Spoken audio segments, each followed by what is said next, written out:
I'm so happy to announce my friend and incredible actor and comedian, Dan Pena. Yeah. What's going on, everybody? Good to see you. Welcome. Oh, yeah. Bitch, why do you look more fabulous than I do? Well, I don't mean to brag or anything, but I'm a movie star now, and I made $237 on GameStop. Yeah. So when you're making that kind of money, you just have to dress the part, you know.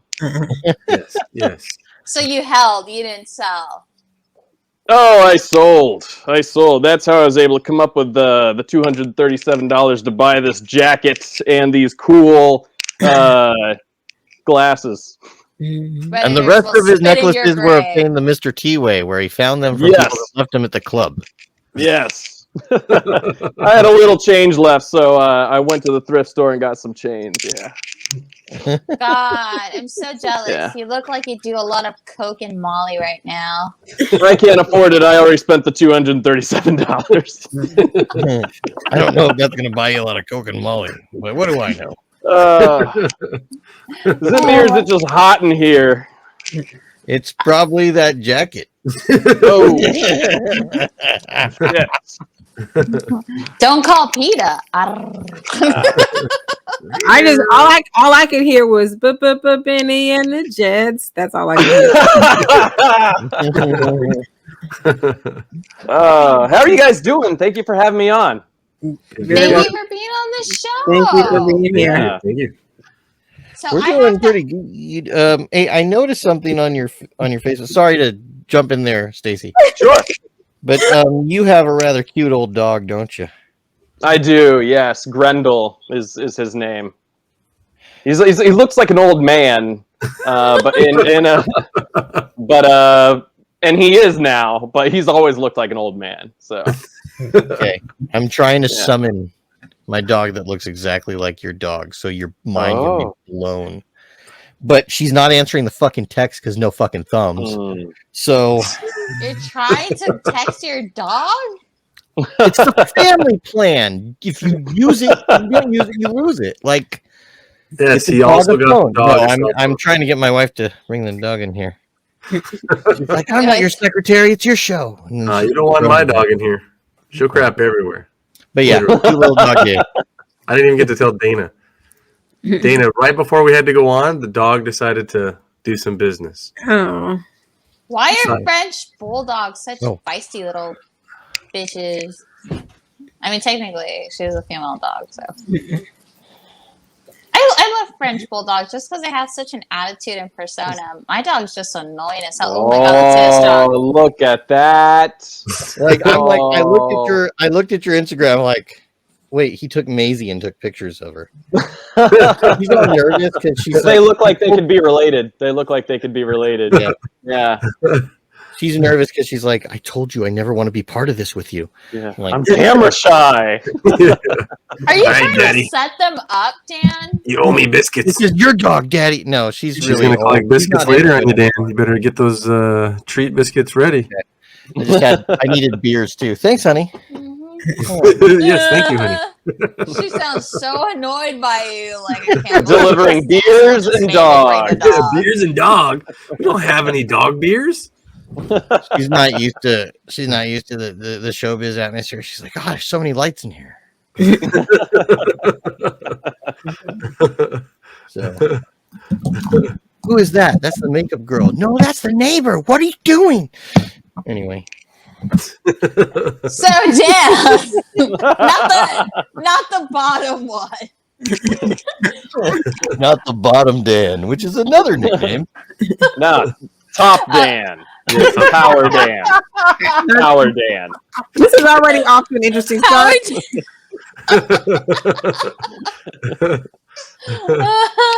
Okay, I gotta take this seriously. Damn it. So you're not only an actor, you're a stand-up comic, which is how we met. What inspired you to get into the entertainment industry? What made you say, hey, I'm going to go start acting and then I'm going to go start doing stand-up? I thought, what is the fastest and easiest way to get money, women, and power? And I was like, comedy, duh.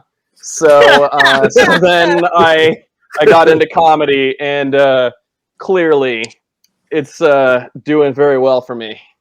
Yeah. Yeah. It had nothing to do with the fact that I was going through a breakup and just needed something to do. You know? Yeah. Was somebody it a breakup dared me. for you too? Yeah, somebody broke up with me, and I was one of those people that would be like, my life sucks, you know, and someone was like, why don't you try doing comedy? And I was like, okay. And so I took a class at one of the comedy clubs, and they had like one of those like showcases, and there was like one of those scouts from the Comedy Store, albeit it was like a scout that wanted to do like pay for play, you know, bringer shows. Yeah. And but being naive, I was like, yeah, I'll do your show at the Comedy Store. And so like only on like my third show I had ever done was on the main stage at the Comedy Store, and it went well. So ever since then, I've just kind of been doing comedy as a way to keep myself busy because I get bored easily. Yeah. In my experience, also pay for play goes way better than blow for go. Yes. I don't like that one. I always have to get like a sandwich after or something. Yeah. Well, you agreed to it when you decided to be the bottom, Dan. Okay. Yeah, I know. That's right, bottom Dan. Yes. You know, I like the positioning of our screens right now because it definitely shows Pena as the power Dan and Ochoa as the bottom Dan. You see how sick they are of my jokes, Pena? Do you see this shit? They're like, hey, we want to see Dan on the bottom, just like, yeah, Dan's a power bottom. Shit you did last show. And for what it's worth, Dan Pena, there's 3 of you on IMDb, but you're number 1. Yeah, that's right.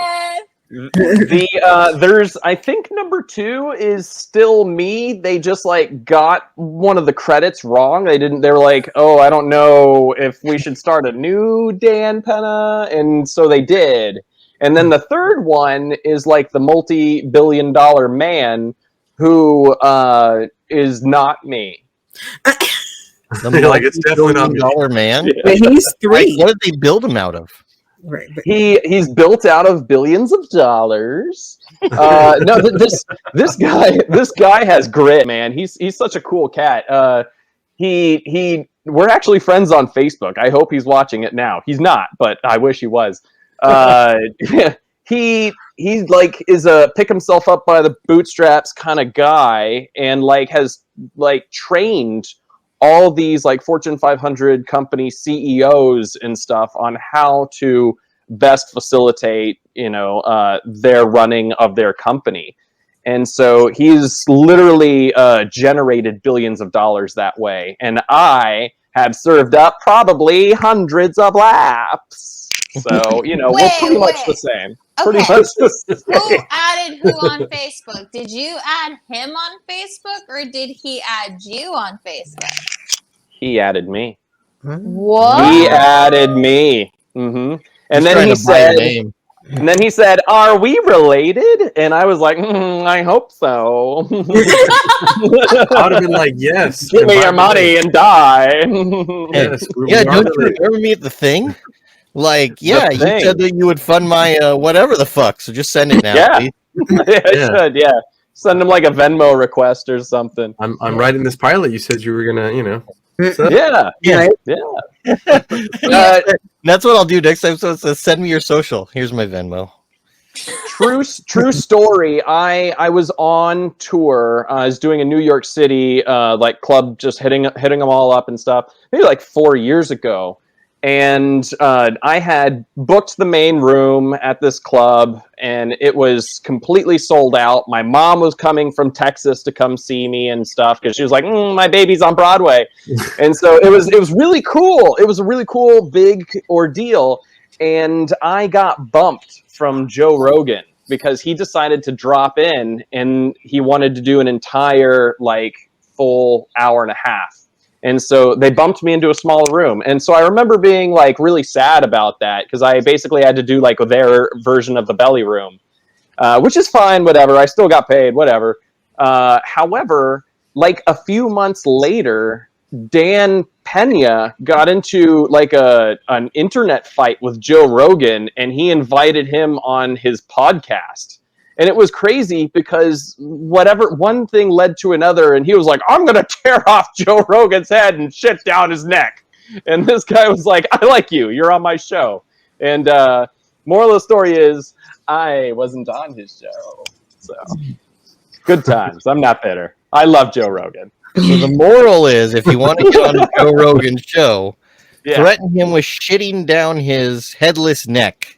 Yes. I love how you're rooting for the person with the exact same name as you. I, on the other hand, am a petty bitch. So really? Every now and then I like to Google myself to see what's out there, just in case there's any nudes that randomly pop up. I just want to make sure I'm ahead of the game. And I found out there was another Stacey Inez, which makes sense because when I tried to get the handle for my name on Instagram, it was already taken. So I had to add an additional Y. I am in fierce competition with the other Stacey Inez. Luckily, I beat her for my domain. I get to be StaceyInez.com. That bitch beat me to an LLC. So we've been fighting. We're like, no, I am going to be the top search on Google, not you, me. She's like a writer or something. So we've been fighting, bickering back and forth. Like, no, I will be #1 Google search, not you. So we keep this like power thread going on. For what it's worth, you're the only Stacey Inez that matters. Okay. Right. Oh, and so sweet. Do you want me to fight this woman for you? Because it could be only one. Like Highlander. You just said she's the only one that matters. Somewhere there's a Stacey Inez like just disappearing. Like, oh no, Back to the Future. Yeah, it's like Avengers or something. No, Thanos. Hey, I got a question. Do you guys think when Thanos went to Subway, he used to like buy a foot long and throw out half of it? I don't know. It's just something that's bugging me. You thought you mentioned Thanos because he wants to get rid of 50% of the population. 50% of his channel. 50% of the meat in the trash. Yeah, only when he's trying to cut out 50% of those calories. You know what I'm saying? more like Thanos, am I right? Thanos, that's right. Please don't judge me on these guys. Now, how much did it cost you? Half a sandwich. Everything. Sorry, Daisy, I just thought of that in the head. You know what, Dan? You and your damn dad jokes, okay? So, what are your thoughts on self-deprecating humor? I personally go with like a slight amount of self-deprecation on account of the fact that I find that there's such a huge backlash against bullying in this day and age, and people like to apply normal rules to comedy for whatever reason, even though it's supposed to be comedy. I feel like I have to, like, everyone's tiptoeing on eggshells these days, and so self-deprecation is much better, in my opinion, than like going out and being like, hey, did you see that person with the thing? Oh my, like, I feel like it's much easier to pick on people than it is to pick on yourself. Because it makes you more vulnerable when you pick on yourself. Because then you're exposing something that has a kernel of truth to it to your audience. And so, however, if you kind of pick on people, I feel like you're almost inviting the audience in to retaliate. And that's when you get like, assholes in the audience saying like, boo and all that other, and you get hecklers. So fuck it, just stick to yourself. Everybody is their own easy target. It's also, in my opinion, I don't know about you guys, but I live in Hollywood and it's like super easy for me to like pick at every little thing about myself. Like, oh, I'm too fat. I'm too, my head's bulbous or something, you know. So, like, it's a lot easier, I think, to just pick on oneself. These necklaces keep dragging my head to the floor. Yeah. Yeah, don't be jelly. Don't be jelly. I'm a little jelly. I'm a little jelly. Where'd you get If those I wore them, beads you can't from? see them. So I got these because if you show more than your chest at Mardi Gras, they'll give you metal beads. Ooh. what did you show? My inner child. And then it worked. Like usually, the show your tits was for ladies. I grew up in New Orleans, so that was usually it. Yeah. Like, you know. Yeah. It works for guys too. I have them now. Yeah. When you're chubby enough and you got them, flaunt them. You know, if you're a guy. Well, since you said no, never. Anyway. You guys, and this question goes to all of you. I personally felt I got to a point where I like self-deprecating humor, but at the same time, I came to the realization that, holy fuck, I'm such a bully to myself. But I realized that I was constantly criticizing myself, and if I was dating or I was seeing somebody, they're like, girl, you have such low self-esteem. And I'm like, I know, but I want you to know this and this and this, you know, instead of it unraveling slowly during a dating phase, they're like, look, I'm this fucked up. Like, I'm going to tell you this, and that. My TJ, like, I have boobies from TJ. I have, I'm very vain. I'm so super self-centered. Like, they're getting everything off the bat. In any way, have you guys felt that it's impacted your relationships or your dating life? Like, have you guys felt that? I just have to say something about self-deprecating humor. I know I look like a garden gnome, so I open with it for a reason. You may have seen me. But if you laugh at that, it doesn't matter that I look like a garden gnome because I made you laugh. Yes. Yeah. Dan, you I laughed. You look like somebody that stormed the Capitol. He stormed the Capitol. Like I said before, I couldn't have been there. I don't own any of that tactical shit. Tactical shit. Or war paint. No, there's other reasons, Dan. Don't get worried. There's other reasons why I wasn't there. I see your face. Like, wait, is that the only reason why he wouldn't be there? No, plenty of reasons. I'm in California for a reason. I stay away from gator wrestlers and shit. He got rejected from Parlor. Oh. Wait, I didn't know. I didn't even know that existed. And then it ends. You're like, wait, I didn't get the white guy letter about that shit. I just told everyone about the white guy letter on the fucking air. True story. I'm on Parlor and I have like posted nothing. I'm just holding it because the other Dan Pena we were talking about earlier is a raging conservative and I want him to buy it from me. If you're watching, Dan, please buy it from me because it's weird having it. Hey, weird. Now they're gonna be like, "Oh, did this guy storm the Capitol?" No, he does. I don't have the beard for it. Yeah, I've got too many teeth to have stormed the Capitol. That's a damn thing. That's what I said the day we had that week we had it. I came and go, no, I wasn't there. I had too many teeth. Oh, thanks, Dan. It's vindicated. Stolen. Dan, no, not stolen. Just connected. It's important to know that, like, you know, that teeth joke is sacred to me, and it didn't get enough laughs. Same wavelength. To answer your question, Stacy, I think that there can be a balance in relationships and stuff if someone has like self-deprecation humor. Like if it's too much, then I start to kind of catch on that maybe this person really does feel this way. And, you know, at being a partner, it's always been my philosophy that a relationship is like a hot dog. It should be delicious just as is, but each person is the condiment to the hot dog. So my girlfriend's like the mustard, I'm the ketchup or whatever, or vice versa. I could be mustard, I don't care. But like, you know, but when someone is like, oh, you know, I'm so ugly or so fat or something like that, you know, like once or twice I could kind of giggle it off. But if it's consistent, then I'm like, it's tough to bring you any kind of joy to what is essentially a spoiled food item. You know, if you can't love yourself, how are you able to then reciprocate that love on a genuine level? Right. So, damn, and once again, you real facts. Well, once again, you described it like a hot dog, and I think you know, it's like a hot dog, and where like if you like it when it's in your mouth, you don't ask what went into it. Yes.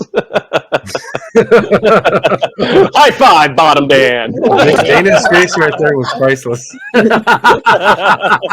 Just frozen.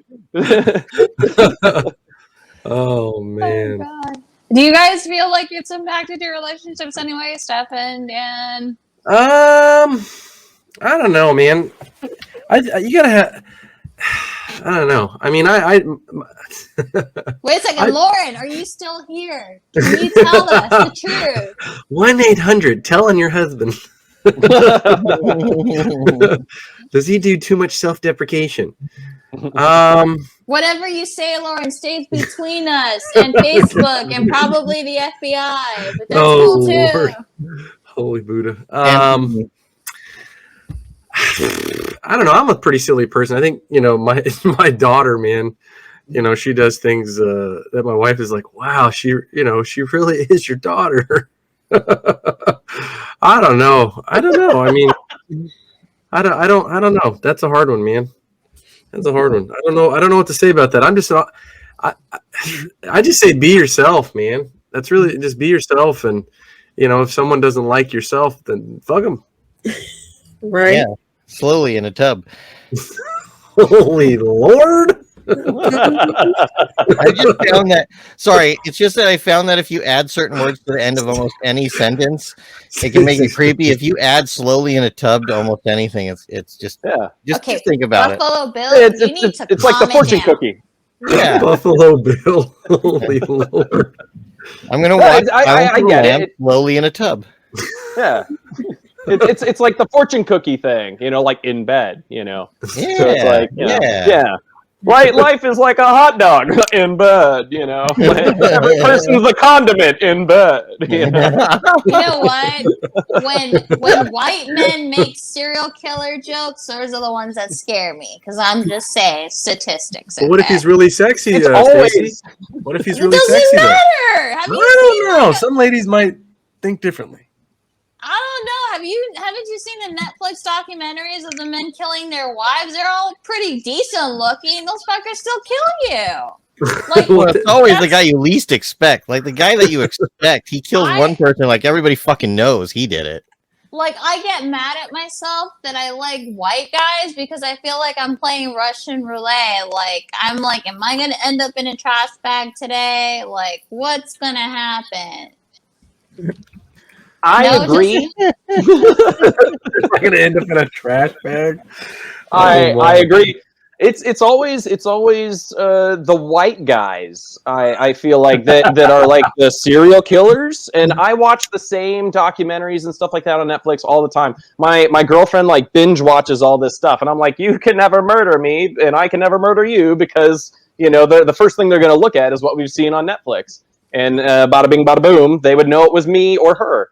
But it's always the white guy because I feel like there's been white guy entitlement in America for so long that these guys just feel like they can get away with anything, and they do usually. Like, there's nothing special about Ted Bundy. He's not hot. He was just an average-looking guy. Who actually had a high intellect, too. I am detecting jealousy. for someone who knows jack shit about law and decided to defend themselves, like that's a pretty stupid move. The fact that he was just like vaguely like secondarily college educated, people are like, oh, he's such an intellect. No, he was a fucking moron, and he got caught, and thank God he did. Wait, is it Ted Bundy? Because I thought it was Ted Kaczynski that they're like he's an intellect, but he was crazy. Kaczynski was the Unabomber, right? Yeah. He was like valedictorian at Harvard, and he was sadly a genius. Yeah, no, he was a genius, and if you read his manifesto, you're like, this is well written. What the fuck am I saying? Yeah, the punctuation. I understand where he's coming from, but this is not the way, Ted. Not the way. He spelled your. Guys, he spelled your, as in you are. Yeah. Okay, I will go back to what I said before. So I was dating a doctor, and the weirdest thing a man has ever told me was this guy, because you were in bed after, we did, and I don't know what brought to him that it was okay to say this, but while we were like cuddling, he was like, did you know that there is a particular artery in your body that if it's severed, you won't bleed out? It's pretty clean. And run. I was like, oh my God, this is going to be the white man that puts me in a trash bag. That's just one of those techniques to get you to do something extra. You're like, I don't want to die. I better do that trick. Damn it. Oh, no, that's when you change the locks, yo. Yeah. But the worst part is I'm so fascinated by crime podcasts and serial killer podcasts. And I was like, I'm scared for my life, but continue on. This is fascinating. Like, keep going. What would you do, Al? Oh, I'm just me. What would I do? What would we do? Well, I think that every time I meet a tall, handsome white man. I've been married for like 19 years. I don't know what the fuck I'd ever do with anything dating wise ever again. I'd probably just go into a gutter and sleep. Go into a gutter and sleep. I'm done. Like, what about you, Dan? What would you do, Dan? Dude, pre-coitus, I'd be like, slit my throat, bitch. Like, let's do this, Like, I'd be like, trying to like talk dirty to her. I'd be like, I'll cut you, but you could cut me first, whatever. But like post-coitus, I'd be like, man, I should probably stop going to Craigslist for my dates. Like, like. You can get anything on Craigslist. Bicycles, fucking board games, boyfriends. Like, no more, It's like a garage sale for people. Oof. Dude, we haven't heard from Dana in a while. What would you do, man? What would you do? I was like, I'm going to slit your throat. What do you think? Like, what would happen, man? Like I'm sitting here going, now how did we get on this line of conversation? Like I was listening to us, and I was like, so do we have a Unabomber sympathizer? Like what's going on? Like okay, now we're talking. No. I know. I'm not sympathizing the guy. I'm like if you look at it, you're like, wow, he does have a lot of valid complaints. You just have the bad method, homie. I'm like, where are we going right now? Well, are we? You're killing me, Dana. Okay. I love to make people laugh. Now, are we strictly talking about white males? Is that like what we're strictly talking about? Like I don't even know anymore. I'm horrible.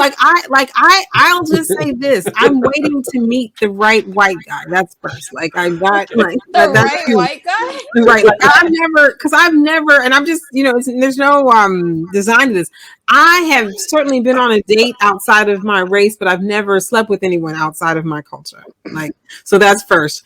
Are you collecting them like Pokemon? Like, ooh, I've dated this one, so let's try that one. And honestly, I probably feel like I like Squirtle. Like my politics are probably like, I don't trust this motherfucker. Like what? Like I don't like. It's just kind of not in on the funny side, not on the hardcore side. Like I love all people and I'm one with all people. But honestly, I just like, what are we talking about again? Like, so I generally like. I know this is gonna. I don't want to sound too rude. Like I have a hard time like trusting past a certain space. Like so like that. So I wouldn't even. So if we talk about like I love you, Dan. Dan said before coitus, after coitus, and I was like I haven't even heard the word coitus in so long. Like I used to use the word in conversation, but I was like I haven't heard that word in so long. But I'm just like, I don't even know, like, they got to get past the front door over here. And like, are my cameras working? Like, I just, basically, if anything, I'll be taking selfies and sending them to all my friends. So all my friends, if she comes up missing, this is the last person she was with. Like, so I don't know if I have any good answers for the question, people. Yeah, that's crazy. To say that after sex, though, man, like I could come here and oh my god, nobody would know, right? Yeah, but motherfucker, you ain't gonna get the chance over here. Like, I'll stab you first, motherfucker. Right? So how about that $10 cheesecake you fucking ordered? It's been great having you, Dan. Yeah. Wait. Goodbye on. That is an interesting note to start goodbye on. But before we force you to play a game, no, I mean you said you would. You gave us consent. Contract. Verbal consent. Yeah. Yeah. Ooh, I like herbal consent sometimes too. So what's it called? We're gonna play a little game, but first, where can people see you next? Let me say this. I had an afterthought. Sure. Clive Owen. Oh. Clive Owen could get it. I will say that. Okay. I love Clive Owen. I have to look him up to remember who he is. Oh, okay. I don't remember who that is. Children of Men. Well, he's not like a mega white guy. He's not in our fucking memo. Children of Men. Clive Owen is about to sleep with you, and he's like, "Would you mind if I slit your throats?" And you'd be like, "Yeah, sure." Or like how? This is what I'm saying. Clive Owen will probably get as far as any white male would get with me. As soon as we start talking, then I would start whooping ass. I'd be like, I'll be going for the kitchen knife. Oh, look at that over there. Or just take off running. I just take off running. I don't even know where the fuck. I'll leave my house if someone is talking about slitting my throat. I will leave my house. You can have this. I'm out. I'm moving out. Bye. Okay.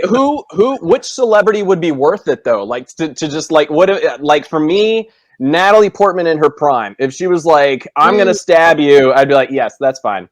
I'm cool with that. Let's do this." Gosh, Natalie Portman in her prime. Wait, that's ended. I was about to say, she's still hot. She's still hot, yeah. I saw a picture the other day, and I'm like, "Who the hell?" Oh, but Natalie Portman, Beautiful Girls was just fucking amazing. Like she's, but she's everything. Gosh, I'm trying to think, man. No, I don't know if anybody wants to get murdered just because someone's like hot and sexy. Yeah, I was like, it's hard. That's a hard one. Like, that's a hard one. Who's worth getting murdered for? Right? Like, yeah, like this involved.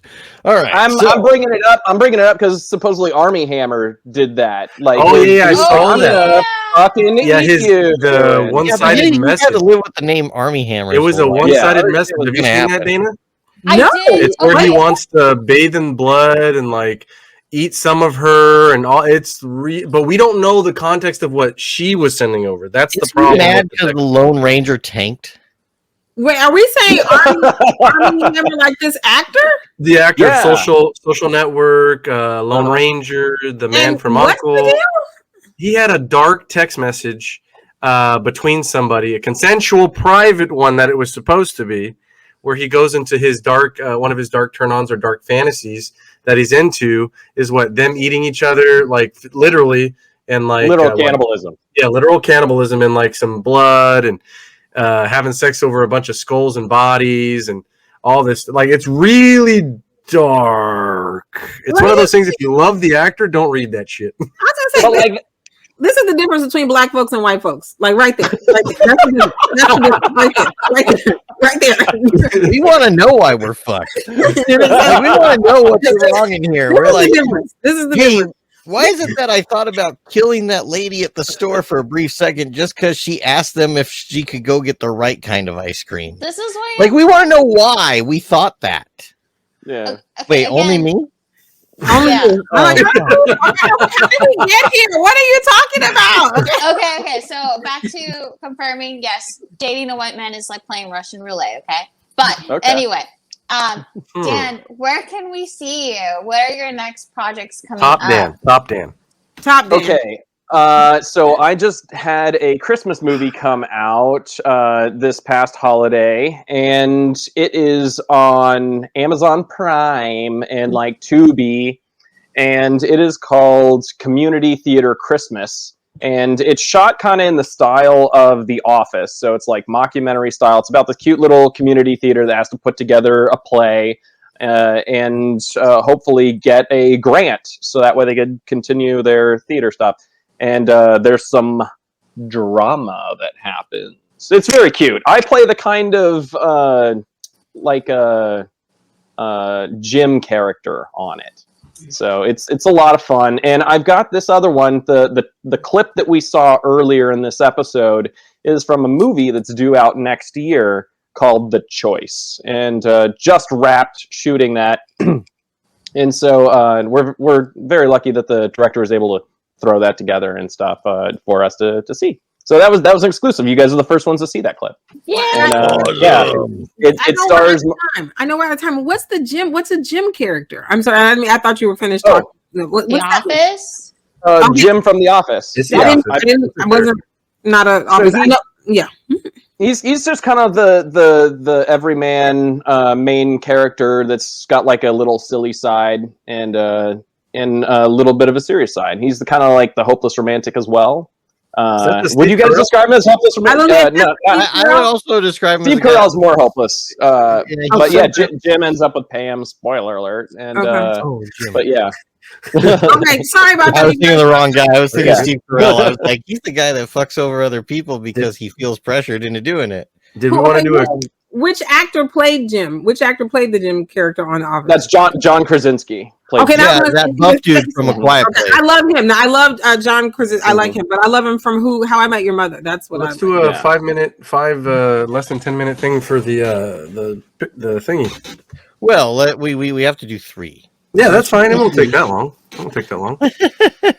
Oh yeah, follow me on Instagram there. Yeah, there we go. Yeah. Eam Dan Pena. Eam is his original first name. So